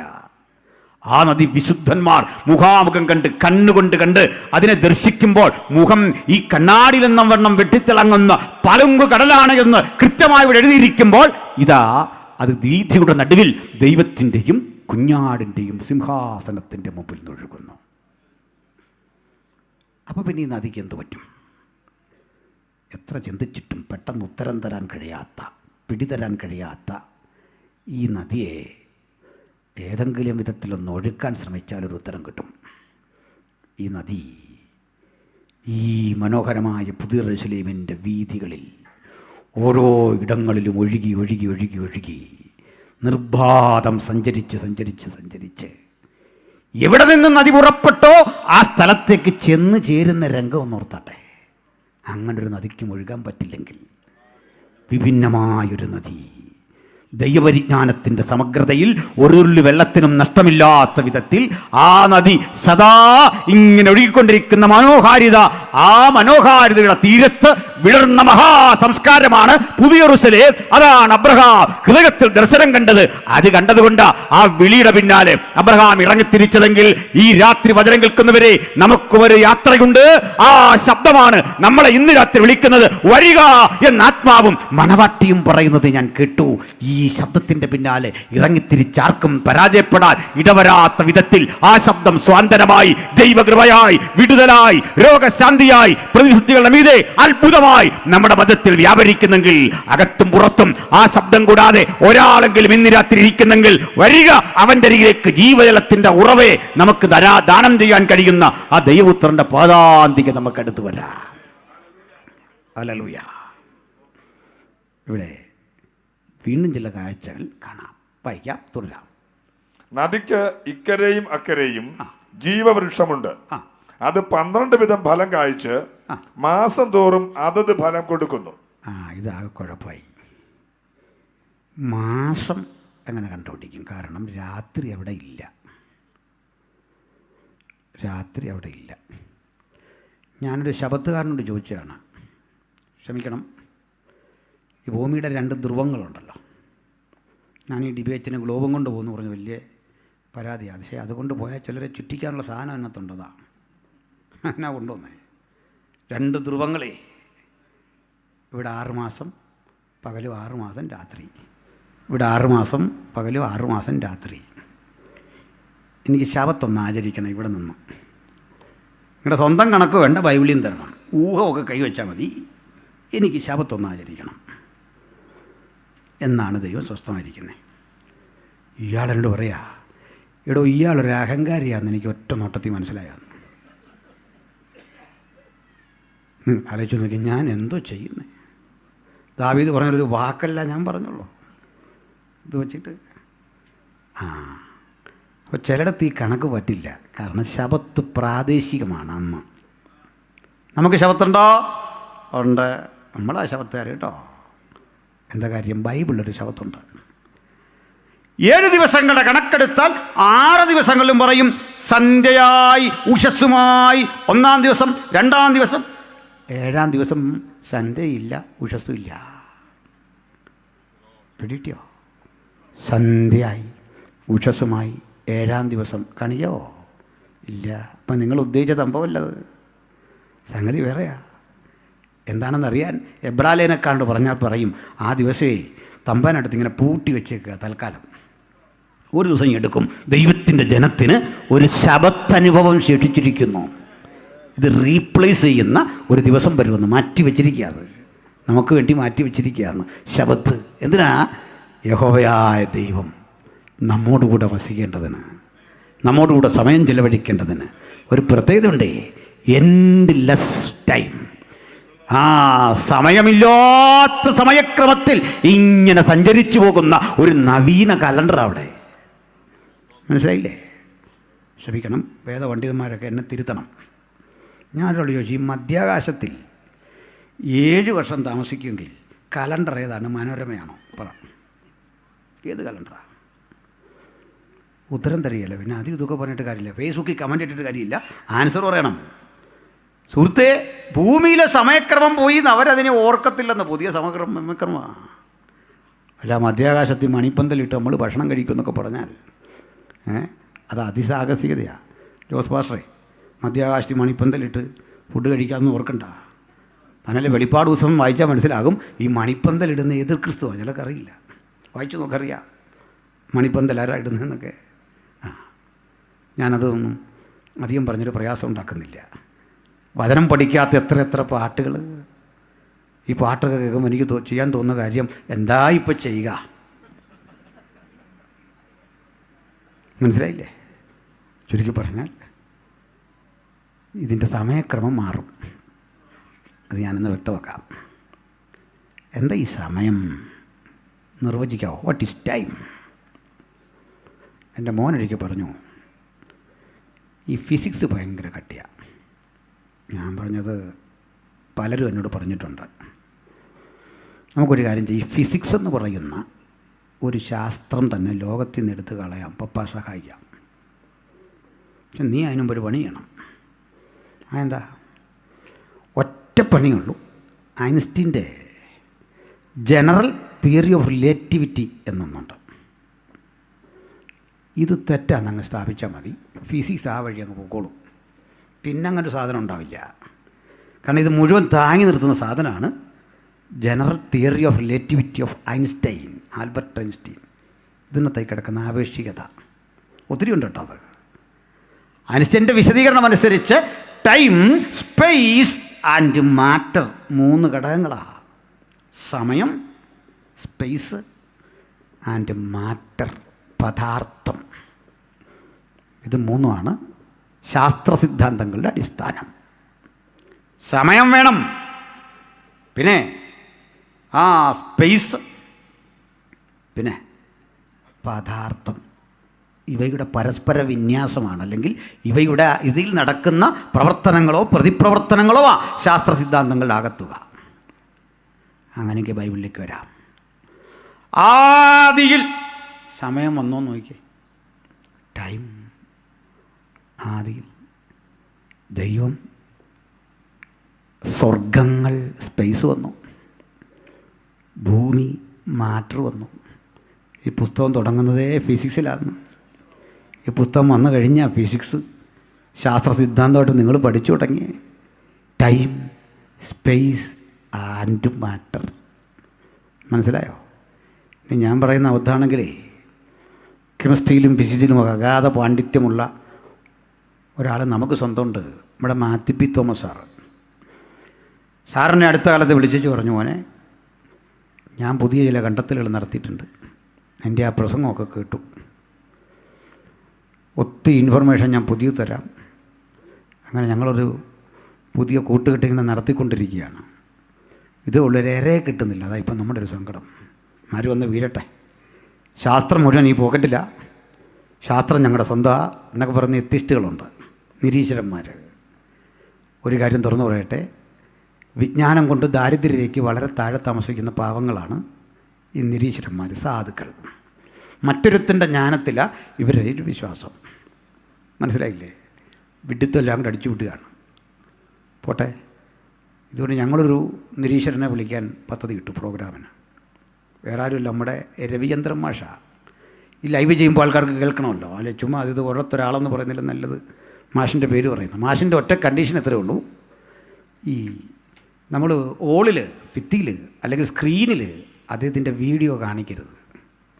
കാരണം എന്തറിയോ, ഓരോന്നും പിള്ളേർ പൊളിച്ചെടുക്കും. മാഷ് പറഞ്ഞ ശാസ്ത്രമല്ല, പരമ അബദ്ധമായിരുന്നു, അത് നാണക്കേടായിപ്പോയി. ഇതാ കാര്യം. വരില്ല, വന്നു വിടില്ല. എന്താ വന്നുവിടാത്ത? നമ്മുടെ അറിവല്ല ഇതിൻ്റെ ആധാരം. ഈ പുസ്തകം തരുന്ന കോൺഫിഡൻസ്, ഇത് തരുന്ന ധൈര്യം, ഇത് തരുന്ന ബലം. നമ്മൾ ഇന്ന് തുടങ്ങിയല്ലെന്നേ ഈ സംവാദമൊന്നും. ചിലയിടത്ത് ഇതൊക്കെ പുതിയ കാര്യമാണെന്നൊന്നുമല്ല. നമ്മുടെ പൂർവികർ തൊട്ട് തുടങ്ങിയ പണിയാണ്. അപ്പല്ലോസ്, പൗലോസ്, ബർണബാസ്, 3 പേരുടെ പണി എന്നാണെന്നറിയോ? ഒരുത്തൻ്റെ അനുഭവം ലൂക്കോസ് എഴുതിയ, അവൻ അവരെ മിണ്ടാതാക്കി. അടുത്ത ആളിൻ്റെ കാര്യം പറയാ, ക്രിസ്തു തന്നെ ദൈവപുത്രൻ എന്ന് തെളിയിച്ചു. ഒരാളുടെ ജോലിയുണ്ടോ? അടുത്ത ആളിൻ്റെ കാര്യം പറയാ, അവൻ അവരെ പരസ്യമായി ഖണ്ഡിച്ചു കളഞ്ഞു. ഈ പൈതൃകമാണ് നമ്മുടെ സിരകളിൽ ഊടുന്ന, മനസ്സിലായില്ലേ? നമ്മൾ നോക്കുന്നില്ല, വിജയം നമുക്കുള്ളതാണ്. ഇനി ഒന്നുകൂടെ പറയാം. എന്നാൽ ഈ ആദിയിൽ പറയാം, സമയം കണ്ടെത്തുക പാടാം. അതുപോലെ ഈ സമയം എന്ന് പറയുന്നത് വാസ്തവത്തിൽ ഒരു സങ്കല്പമാണ്, യാഥാർത്ഥ്യമല്ല. സമയം ഒരു യാഥാർത്ഥ്യമല്ല, ഒരു സങ്കല്പം. അനുഭവിക്കാൻ പറ്റുന്നില്ലെങ്കിൽ സമയം എന്നതിന് അർത്ഥമില്ല. ടൈം എന്ന് പറയുന്നത് ഈ ആക്ടിവിറ്റികളുടെ ഇടയിലെ മൂവ്മെൻ്റാണ്. 2 ആക്ടിവിറ്റികൾ, സംഭവങ്ങളില്ലെങ്കിൽ സമയമില്ല. ഉദാഹരണം, ആകാശഭൂമികളെ സൃഷ്ടിക്കുന്നില്ല എങ്കിൽ സമയം നിങ്ങൾക്ക് കാൽക്കുലേറ്റ് ചെയ്യാൻ പറ്റില്ല. എന്നൊരു സംഭവം വേണം. അത് കറക്റ്റ് അറിയാൻ നമ്മുടെ പഴയ അമ്മച്ചിമാർക്കാണ്. അതാ സ്കൂളിൽ ചേർക്കാൻ പറയില്ലും പറയുന്നത്, വെള്ളപ്പൊക്കത്തിൻ്റെ സമയത്താണ് ഇവനുണ്ടായത്. സംഭവമില്ല, സമയമില്ലെന്ന് കണക്ക് കൂട്ടാൻ പറ്റില്ല. ഇൻസിഡൻസ് ചൂണ്ടിക്കാണിച്ചേ പറയാൻ പറ്റൂ സമയം. അപ്പോഴെന്ത് ചെയ്യും? പറയാം. ആദിയിൽ നമുക്ക് മുമ്പോട്ടൊരു വരയിടാം, ഒരു ഡോട്ട്. ഇനി ഇങ്ങനെ പോവാ. ദൈവം സ്വർഗങ്ങളെ ഭൂമിയെ സൃഷ്ടിച്ചു, സന്ധ്യയായ ഉഷസ്സുമായി. അങ്ങനെ വന്ന് ഈ 2024 വരെ ഇതാ ഇങ്ങനൊരു രേഖ വരച്ചു പോകാം. അതാ ലോകം ചെയ്യുന്നത്. ഞങ്ങളുടെ വര അങ്ങനല്ല. ഞങ്ങളുടെ വര ഒരു രേഖയല്ല. നിങ്ങളുടെ വര ശാസ്ത്രമായിട്ട് ഒക്കില്ല സാറേ. എന്താ കാര്യം എന്നറിയണ്ടേ? ഞങ്ങൾ സമയത്തെയും ലോകചരിത്ര സംഭവങ്ങളെയും ഒക്കെ വിവക്ഷിക്കുന്നത് ഒരു വൃത്തമായിട്ടാണ്. ഒരു വൃത്തം. ഇതിന് തുടക്കം കണ്ടെത്താൻ പറ്റുമോ? ഇല്ല. അപ്പം പിന്നെന്ത് ചെയ്യും? ആദിയിൽ എന്നെഴുതണമെങ്കിൽ ഇവിടെ നിങ്ങൾ പേന കുത്തിയോ, ദാണ്ട അവിടുന്ന് തുടങ്ങാം. ദാണ്ട് ഇതാണ് ആദി. വൃത്തത്തിൽ ഇവിടെ കുത്തി ആദിയിൽ ഇങ്ങനെ കാര്യാദികൾ പുരോഗമിച്ചു വരുമ്പോൾ മോശ പറഞ്ഞു കൊടുത്തു, ആദിയിൽ ദൈവം സ്വർഗങ്ങളെയും ഭൂമിയെയും സൃഷ്ടിച്ചു. കേട്ടുകേൾവി അത് മനസ്സിലാക്കിയ കുഞ്ഞുങ്ങൾ ചോദിക്കില്ലേ സ്വാഭാവികമായിട്ട്, അച്ഛാ അപ്പോൾ അതിനു മുമ്പ് എങ്ങനെയായിരുന്നു? നമ്മുടെ ഹൈസ്കൂളിലൊക്കെ ഇങ്ങനെ ചോദിച്ചാൽ മിണ്ടരുതെന്ന് പറയും. അഭിഷിക്തന്മാർ പറയുന്നത് കേട്ടാൽ മതി എന്ന് പറയും. അനങ്ങരുത്. നമ്മുടെ ബിജു കവിയോട് ചോദിച്ചാൽ മതി, എന്നെയൊക്കെ ഇങ്ങനെ എഴുന്നേപ്പിച്ചിത്ര നിർത്തിയിട്ടുണ്ടോന്ന് പറയും. ഇങ്ങനെ ചോദ്യം ചോദിച്ചു വെച്ചാൽ മിണ്ടരുത്. അങ്ങനെ എഴുന്നേപ്പിച്ച് നിർത്തും. അപ്പോഴേ ഈ ക്രമം നമുക്കൊന്ന് പഠിക്കാം, ഒന്ന് മനസ്സിലാക്കാം. എന്താ സംഭവിക്കുന്നത് അറിയണ്ടേ? നമ്മൾ പുതിയൊരു ലോകത്തിലേക്ക് പോവല്ല. ബൈബിളിൻ്റെ വീക്ഷണത്തിൽ മോശയ്ക്കാന്ന് ഉത്തരം അറിയില്ല, ഇതിനു മുമ്പ് എന്താ. പക്ഷെ മരിക്കും മുമ്പ് മോശ ഉത്തരം പറഞ്ഞിട്ടാണ് മരിച്ച. ഒരു പാട്ടങ്ങ് പാടി. സഹോദരൻ്റെ നിര്യാണ വേളയിൽ ഹൃദയാന്തർഭാഗത്ത് ബഹിർഗമിച്ച ചിന്തകളെല്ലാം കൂടി ഒരു പാട്ടാക്കി എഴുതി വെച്ചപ്പോൾ പറഞ്ഞു, കർത്താവേ നീ തലമുറയായി ഞങ്ങളുടെ സംഗീതമായിരിക്കുന്നു. പർവ്വതങ്ങൾ ഉണ്ടായതിനു മുമ്പ് നീ ഭൂമിയെയും ഭൂമണ്ഡലത്തെയും സ്ഥാപിക്കുന്നതിന് മുമ്പ്. ഉൽപ്പത്തിക്ക് അപ്പുറത്ത് ചാടി. കണ്ടോ? വൃത്തത്തിൻ്റെ അപ്പുറത്തേക്കൊരു യാത്ര. അതും അങ്ങ് വരെ ചെല്ലുന്നില്ല. നീ അനാദിയായും ശാശ്വതമായും ഞങ്ങളുടെ ദൈവമാകുന്നു. അങ്ങനെ ചരിത്രത്തെ അങ്ങോട്ടും ഇങ്ങോട്ടും മോശയൊന്ന് പായിച്ചിട്ടു, വരവരച്ചിങ്ങനെ ഇട്ടു നമുക്ക് പൂരിപ്പിക്കാൻ. പിന്നാലെ വന്ന യോഹന്നാൻ പറഞ്ഞു, അതിനും അപ്പുറത്തൊരു ആദിയുണ്ടേ. എവിടെ? അത് പറഞ്ഞു കൊടുത്തു. ആദിയിൽ വചനമുണ്ടായിരുന്നു, ലോഗോസ്. വചനം അന്ന് ദൈവമായിരുന്നു. വചനം ദൈവത്തോടു കൂടെ ആയിരുന്നു. ഇത് യേശു പൂരിപ്പിച്ചു തന്നു. എങ്ങനെ പൂരിപ്പിച്ചെന്നറിയണ്ടേ? യോഹന്നാന്റെ സുവിശേഷം 17-ാം അധ്യായത്തിൽ പറയുക, പിതാവേ, ലോകാരംഭത്തിന് മുമ്പ് നിന്റെ അടുക്കൽ എനിക്കുണ്ടായിരുന്ന മഹത്വത്തിലേക്ക് നീ എന്നെ കൈക്കൊള്ളണം. നമ്മൾ പോകുന്നൊരു പുതിയ ലോകത്തേക്കല്ല, ലോകാരംഭത്തിന് മുമ്പ് പുത്തൻ ഇരുന്ന ഇടത്തേക്ക് നമ്മളിങ്ങനെ കറങ്ങി വെളിപ്പാട് പുസ്തകം വഴി അവിടെ ചെല്ലുമ്പോൾ വീഥിയുടെ നടുവിൽ ദൈവത്തിൻ്റെയും കുഞ്ഞാടിൻ്റെയും സിംഹാസനം. ഇപ്പം മനസ്സിലായോ?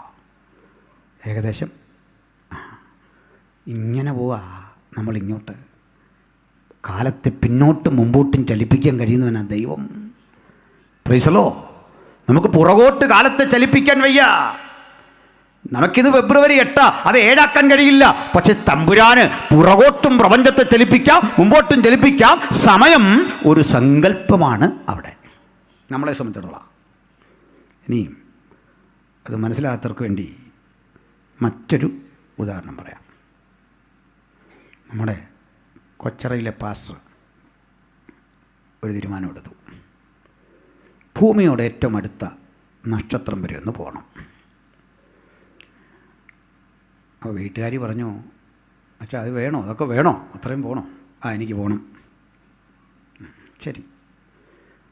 33 പ്രകാശവർഷം അകലെയാണ്. എങ്ങനെ പോകും? അത് 33 പ്രകാശവർഷം അകലെ അതേ വേഗത്തിൽ പോകുന്ന ഒരു വണ്ടി കിട്ടിയാൽ മതി. അങ്ങനെ ഫ്ലൈറ്റൊന്നും ആരും കണ്ടുപിടിച്ചിട്ടില്ല. ഒരു പ്രകാശവർഷം അറിയാമല്ലോ. അപ്പോൾ 33 പ്രകാശവർഷം ഏറ്റവും അടുത്താണ്. പാസ്റ്റർക്ക് അവിടെ പോകാൻ ഭൂമിയിലെ 33 ദിവസം മതി. 33 വർഷം. തിരിച്ച് ഭൂമിയിൽ വരാനും 33 വർഷം. ആകെ 66. തിരിച്ചു വരുമ്പോഴേക്ക് നമ്മളെയൊക്കെ ഒന്ന് പരിചയപ്പെടാൻ നോക്കുമ്പോൾ നമ്മളാരും ഇവിടെ ഇല്ല. 66 വർഷം കഴിഞ്ഞു. അദ്ദേഹത്തിൻ്റെ കൊച്ചുമക്കളൊക്കെ ഇപ്പോൾ അപ്പച്ചന്മാരായി. പക്ഷെ പുള്ളിക്ക് ഒരു മാറ്റമില്ല. ഇച്ചിരൂടെ സുന്ദരനായിട്ട് വന്നിരിക്കുക. അദ്ദേഹം വന്ന് പുള്ളിക്കാരിയെ വിളിക്കുന്നില്ല, മക്കളെ വിളിക്കുന്നു. അവസാനം ചോദിച്ചു ആരാന്ന് ചോദിച്ചപ്പോൾ പറയും ഇന്നരാ. പിന്നെ മനസ്സിലാകും, നീ 66 വയസ്സുള്ള പിള്ളേർ അതിൽ ഓടി നടക്കുമ്പോൾ കൊച്ചുമക്കളാണ്. എന്താ കാര്യം എന്ന് പറഞ്ഞാൽ ഇദ്ദേഹത്തിനൊന്നും വരാഞ്ഞേ വേഗത കാരണം ഈ സ്ഥലവും കാലവും ഒന്നും തന്നെ സ്വാധീനിച്ചില്ല. ഭൂമിയിലെ ഘടകങ്ങളൊന്നും സ്വാധീനിച്ചില്ല. പിടികിട്ടിയോ? അപ്പോഴേ ദൈവം എന്ന് പറയുന്ന വ്യക്തി സ്ഥലം ബാധിക്കില്ല, സമയം ബാധിക്കില്ല, പദാർത്ഥം ബാധിക്കില്ല. മനസ്സിലായില്ല? ഒന്നുകൂടെ പറയാം. നമ്മളിത് പ്രാർത്ഥിക്കുക, കർത്താവേ നിൻ്റെ സാന്നിധ്യം ഞങ്ങളുടെ മധ്യത്തിലേക്കൊന്ന് അയക്കണേ. കർത്താവിനെ മാനെ ഞാനിപ്പോൾ ഒക്കലഹവുമായില്ല. 2 മാസമായി പോയിട്ട്. കുമളി വരെ ഞാൻ വരുന്നുണ്ട്, പഴയതുപോലൊന്നും വയ്യ. ഇങ്ങനെ പറയുമോ? ഇല്ലെന്ന്. കാരണം ഒക്കലഹവുമായിലും ചന്ദനിലും ഇവിടെ ഒറ്റ ദൈവം ഒരുപോലെ. മലയാളത്തിൽ മനോഹരമായൊരു പരിഭാഷയാണ്. ഗതിഭേദങ്ങളുടെ ആച്ഛാദനമില്ല. ഒരെഫക്റ്റും അവനെ ബാധിക്കില്ല. സ്തോത്രം.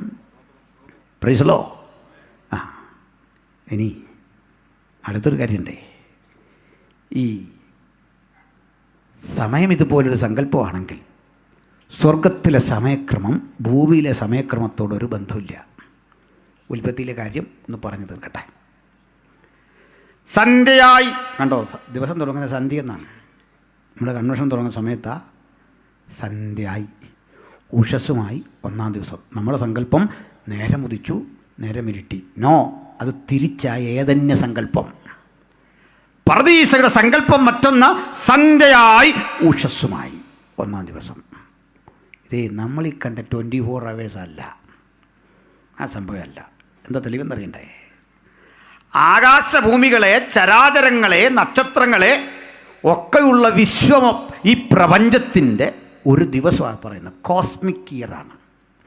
അതിനകത്ത് ഒരു ചെറിയ കറക്കമായി ഭൂമി. ഭൂമിക്ക് ചുറ്റും ദാ ഇങ്ങനെ ചന്ദ്രൻ, 2 പേരും ചേർന്ന് സൂര്യന് ചുറ്റും ദാ ഇങ്ങനെ. അതല്ല, അങ്ങനെ വന്ന് പ്രായം ബാധിക്കാത്തവനായി ആദം. ഒരുത്തൻ പറഞ്ഞ ആദം 930 വർഷം വരെ ജീവിച്ചിരുന്നുള്ളൂ, ഭൂമിക്ക് 6000 വർഷമാണ്. എൻ്റെ അടുത്ത് പറഞ്ഞു. ഞാൻ പറഞ്ഞ ആദമിൻ്റെ 1 വയസ്സൊന്ന് കൂട്ടിത്താ. എന്നായിരുന്നു ആദമിൻ്റെ 1 വയസ്സ്? അങ്ങനെ പറയാം, അത് താങ്കൾ കൂട്ടാൻ. ഞാൻ പറഞ്ഞു ഞാനല്ലല്ലോ ആർഗ്യുമെൻ്റ് കൊണ്ടുവന്നേ, ഇങ്ങേറെ ആർഗ്യുമെൻറ്റിന് ഞാനാണോ എവിഡൻസ് കൊണ്ടുവന്നത്? അങ്ങനല്ല. എന്താണെന്നറിയണ്ടേ? പാപം ചെയ്യാത്ത ആദമിന് പ്രായമില്ല. പിടിയിട്ടില്ല. എന്താണ് ഈ പ്രായം? പറയാം. കാലം നമ്മെ ആക്രമിക്കുന്നതാണ് പ്രായം. കാലം നമ്മളെ ആക്രമിക്കുന്നില്ലെങ്കിൽ തല നരയ്ക്കില്ല, കണ്ണ് കുഴിയില്ല, കവിളൊട്ടൂല, കാഴ്ച കുറയില്ല, ഓർമ്മശക്തി കുറയില്ല, ഒരുപോലെ ഇരിക്കുന്ന ഒരു മാറ്റം ഉണ്ടാവില്ല.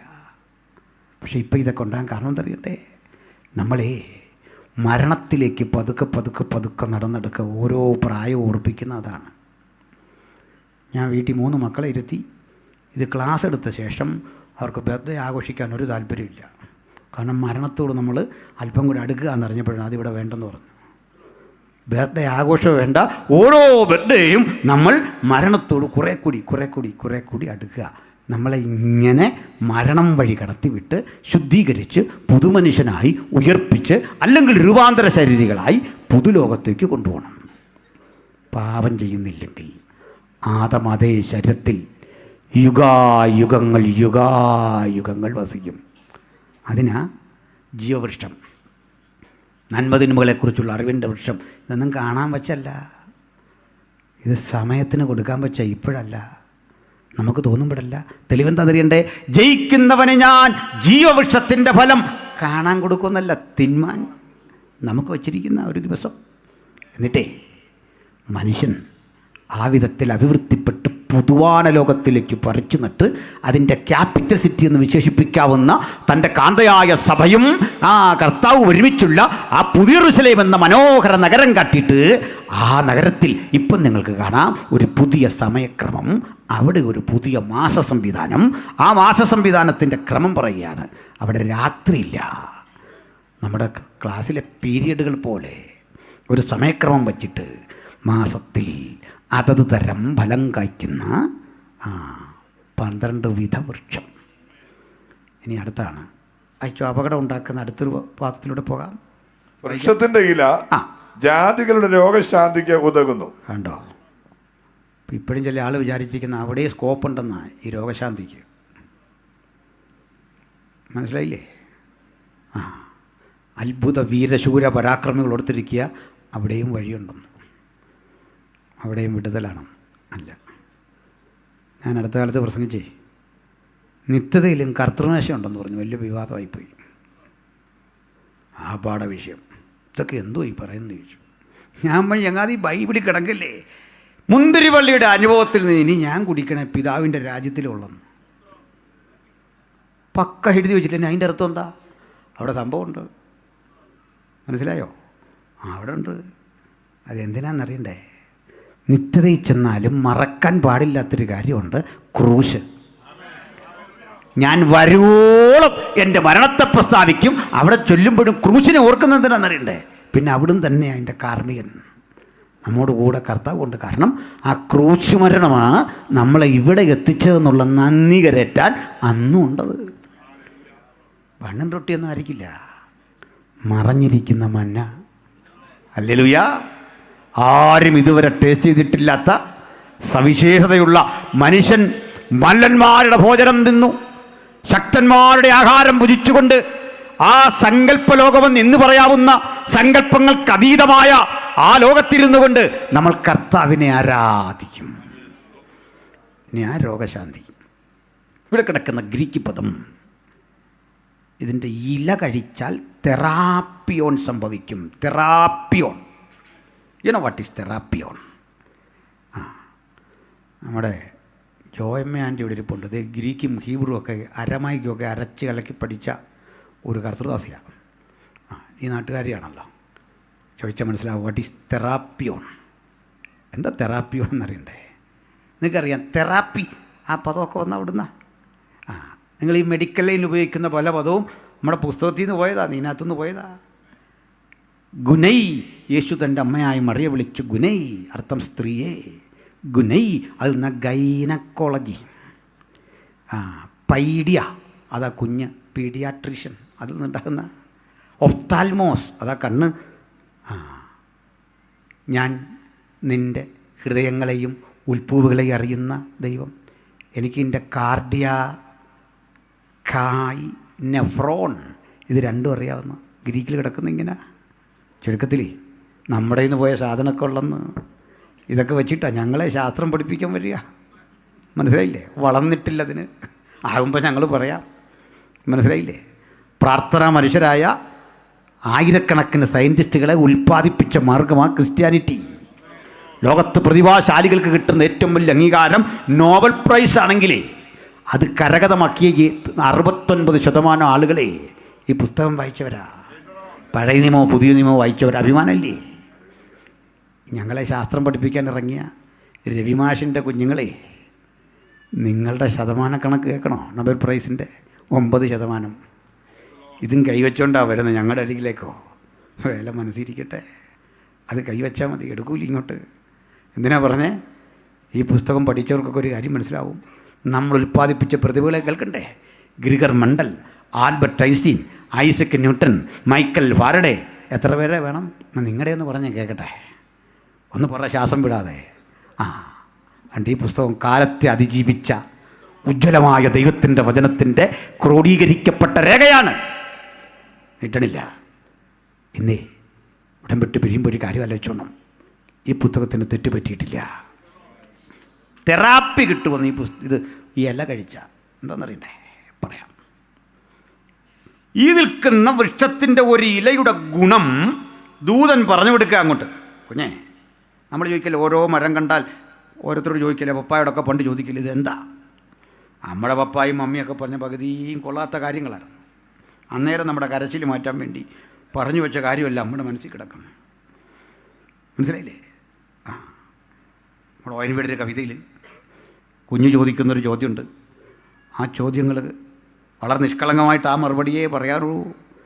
എന്തിനെ പൂക്കൾ വിടരുന്നു ഉണ്ണിയെ കാണാൻ കൊതിച്ചിട്ട്, എന്തിനെ തുമ്പികൾ പാറുന്നു ഉണ്ണിയെ കാട്ടിക്കൊതിപ്പിക്കാൻ. അപ്പോൾ കവിക്ക് അത്രേ പറയാൻ പറ്റൂ, അമ്മയ്ക്ക് ഇത്രേ പറയാൻ പറ്റൂ. പക്ഷേ ഈ അറിവിൻ്റെ മുമ്പിൽ പതറി നിൽക്കുന്ന യോഹന്നാൻ ദൂതൻ്റെ അടുത്ത് ചോദിക്കുക, ഇതൊക്കെ എന്താ? ഈ മരം എന്താ? ഇത്തരമൊരു മരം ജീവിതത്തിൽ കണ്ടിട്ടില്ല. അതിൻ്റെ ആകർഷണീയത അമ്പരപ്പിച്ച് നിൽക്കുക. പറയാം കുഞ്ഞേ, ഇതിൻ്റെ ഇല കഴിക്കുമ്പോൾ തെറാപ്പി എന്നാന്നറിയട്ടെ? ഇതങ്ങോട്ട് കഴിച്ചു കഴിയുകയും കഴിച്ച ആൾ എനർജറ്റിക് ആകുന്നു. ഇതിൻ്റെ ഗുണമാണ് പറയുന്നല്ല, രോഗം മാറുമെന്നല്ല. എന്നാൽ രോഗം അവിടെ ഇല്ല. മനസ്സിലായില്ലേ? രോഗമൊക്കെ ഈ ഭൂമിയിലാണ്. അതുകൊണ്ടാണ് ഇപ്പോൾ രോഗശാന്തി ഉള്ളത്. ചില ആൾ പറയും ദൈവം ആ വന്ന വഴിക്ക് രോഗശാന്തി അല്ലാതെ പിൻവലിച്ച് ദൂരോട്ട് കളഞ്ഞു. ഇപ്പോൾ നമ്മുടെ ഈ ആകപ്പാടൊരു പുസ്തകമുള്ള രോഗശാന്തിക്ക് പകരം ഈ പുസ്തകം. ഞാനൊരുത്തോട് ചോദിച്ചു, ഈ പുസ്തകം കൈ വന്നപ്പോഴാണോ, പ്രിൻ്റ് ചെയ്തപ്പോഴാണോ, കൗൺസിൽ കൂടി തീരുമാനിച്ചപ്പോഴാണോ, എപ്പോഴാണ് ഈ രോഗശാന്തി തീർന്നേ? ഇന്ന് വരെ ഉത്തരം കിട്ടിയിട്ടില്ല. ഇനിയും പറഞ്ഞാലും മതി, സമയമുണ്ടേ. ഭൂമിയിൽ വെച്ച നമുക്ക് രോഗശാന്തി, ഭൂമിയിൽ വെച്ച കൃപാവരങ്ങൾ, ഭൂമിയിൽ വെച്ച പ്രവചനം, ഭൂമിയിൽ വെച്ചാണ് ഇത്തരം വരങ്ങൾ തന്നത്. ഈ വരങ്ങൾ അംശമാണ്. ഒരു ദിവസം ഇതങ്ങ് നീങ്ങിപ്പോവും. ഇത് വേണ്ടാത്തൊരു ദിവസമുണ്ട്. എപ്പോഴാ? നമ്മൾ കർത്താവിനെ മുഖാമുഖം കാണുമ്പോൾ. തെളിവിടെ വേണോ? 1 കൊരിന്ത്യർ 1:7 എഴുതി വെച്ചിരിക്കുക, ഇങ്ങനെ ഒരു കൃപാവരങ്ങളിലും കുറവില്ലാത്തവരായി നിങ്ങൾ നമ്മുടെ കർത്താവായ യേശുക്രിസ്തുവിൻ്റെ പ്രത്യക്ഷത കാത്തിരിക്കുന്നു. അവിടെ പറഞ്ഞു പാതി വരവില്ലാതെ കാത്തിരിക്കുന്നല്ല, ഒരു കൃപാവരങ്ങളിലും കുറവില്ലാത്തവരായി യേശുവിൻ്റെ പ്രത്യക്ഷത കാത്തിരിക്കുന്നു. കണ്ടല്ലോ? സ്വർഗത്തിൽ ചെന്ന് കഴിഞ്ഞ് നമ്മളിങ്ങനെ നിൽക്കുമ്പോൾ ഒരുത്തം പറയാ, മകനെ ഇന്ന് പകൽക്കാലം എൻ്റെ ആലോചന നിന്നോട് അറിയിക്കട്ടെ.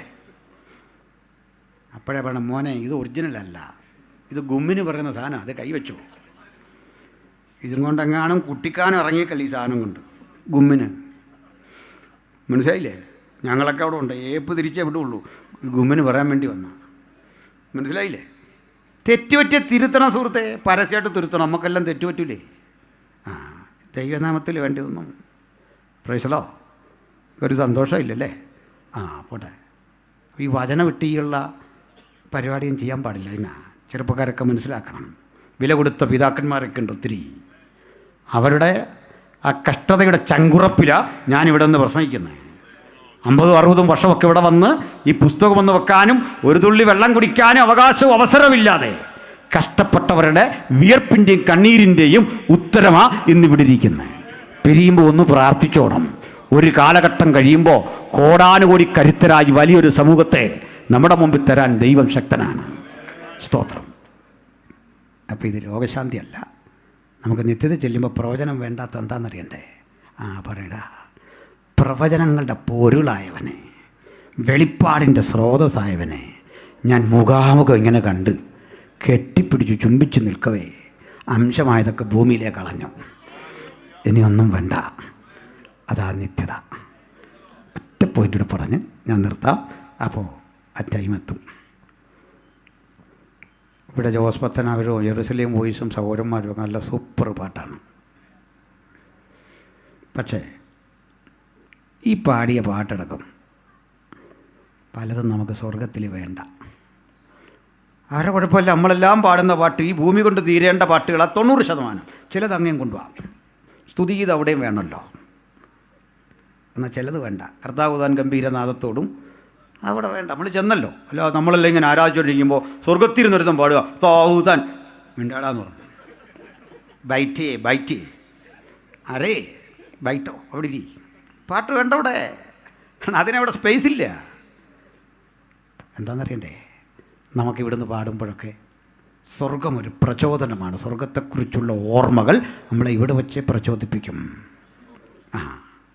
എന്നാൽ സ്വർഗത്തിൽ ചെല്ലുമ്പോൾ അവിടുത്തെ പ്രധാന പാട്ട് സ്വർഗത്തെക്കുറിച്ചല്ല, തങ്കത്തെരു വീതിയല്ല, മനോഹരങ്ങളായ ഈ വീതിയുടെ നടുവിലെ സിംഹാസനമല്ല, ഇതുവഴി സ്വച്ഛന്തമൊഴുകുന്ന പളുങ്ക് നദിയല്ല. ഇതൊന്നുമല്ല. സ്വർഗത്തെ ത്രസിപ്പിക്കുന്ന, സ്വർഗത്തെ വികാരഭരിതമാക്കുന്ന ഒരു ഉള്ളടക്കം, അതിൻ്റെ ത്രെഡ്, അതിൻ്റെ പ്രമേയം ഭൂമിയിൽ നടന്ന ഒരു സംഭവം. ഭൂമിയിൽ എവിടെയെന്നറിയണ്ടേ? അങ്ങ് ഗോൽഗൊതായിൽ ചൊരിയുന്ന പുണ്യാക രക്തം കണ്ടിട്ടേ ദൂതഗണങ്ങൾ ആർത്തുപാടുക, അറുക്കപ്പെട്ട കുഞ്ഞാടേ നിനക്കു മഹത്വം, നീ അറുക്കപ്പെട്ടു, നിന്റെ രക്തം കൊണ്ട് സകല ഗോത്രത്തിലും ജാതിയിലും ഭാഷയുമുള്ള ഞങ്ങളെ ദൈവത്തിനായി വിലക്കി വാങ്ങി. അപ്പം നിത്യതയിൽ ചെന്നാലും ക്രൂശീകരണം പാടാവുന്ന പാട്ടാണെന്ന്. അതാ ക്രൂശിൻ്റെ പവർ. ആ ക്രൂശിനെ ഇന്ന് രാത്രി വികൃത്തിക്കൊണ്ട് അങ്ങയുടെ ദാസന്മാരാ ഞങ്ങൾ ചേർന്ന് ഒരേ സ്വരത്തിൽ ആ ക്രൂശിൻ്റെ മഹത്വവും ക്രൂശിക്കപ്പെട്ടവന്റെ മഹത്വവും ഇങ്ങനെ പ്രസ്താവിച്ചു കൊള്ളുന്നു. അവന്റെ പുത്രനായ യേശുവിന്റെ രക്തം സകല പാപവും പോക്കി നമ്മെ ശുദ്ധീകരിക്കുന്നു. അവന്റെ രക്തത്തിൽ നമുക്ക് അതിക്രമങ്ങളുടെ മോചനമുണ്ട്. ആ മോചനം കൂടാതെ ഒരാൾ അകത്തോ പുറത്തോ ഉണ്ടെങ്കിൽ ഇന്ന് രാത്രിയാകുന്ന സുപ്രസാദകാലം, ഇപ്പോഴാകുന്ന രക്ഷാദിവസം, ഈ രക്ഷയ്ക്ക് ഹൃദയത്തെയും മനസ്സിനെയും ശരീരത്തെയും സമർപ്പിച്ചുകൊണ്ട് ഉജ്ജ്വലമായ ക്രിസ്ത്യ ജീവിതം നയിപ്പാൻ, ആ യേശുവിന് വേണ്ടി നിലകൊള്ളാൻ വചനം കേട്ട ഏവർക്കും അത്യുന്നതൻ കൃപയും ഭാഗ്യവും പ്രാപ്തിയും നൽകട്ടെ എന്നാഗ്രഹിച്ചും പ്രാർത്ഥിച്ചും ഞാൻ ഉപസംഹരിക്കുന്നു. ദൈവം നമ്മെ സഹായിക്കട്ടെ.